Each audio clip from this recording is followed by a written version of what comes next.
Hello friends, welcome to meaning in Telugu channel. ఈరోజు word ఏమిటంటే house wife. దీని తెలుగులో గృహిణి అని అంటారు. దీన్ని నౌన్కి ఇచ్చేసేటప్పుడు ఈ డెఫినేషన్ ఉపయోగిస్తాం. A woman whose main occupation is caring for her family.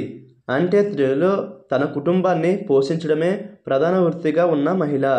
దీనికి సంబంధించిన కొన్ని ఎగ్జాంపుల్ చూద్దాం. వాటితో ఇంకా బాగా అర్థం చేసుకోవచ్చు. ఫర్ ఎగ్జాంపుల్, ఫస్ట్ది, I do think of my self as a house wife. అంటే తెలుగులో తన కుటుంబాన్ని పోషించడమే ప్రధాన వృత్తిగా ఉన్న మహిళ. దీని next example and final example, the housewife receives no wage for her work. అంటే తెలుగులో గృహిణి తన పనికి ఎలాంటి వేతనం పొందదు. ఈ వీడియో మీకు నచ్చితే లైక్ చేయండి. మరిన్ని వీడియోల కోసం మా ఛానల్ని సబ్స్క్రైబ్ చేసుకోండి. Thank you friends.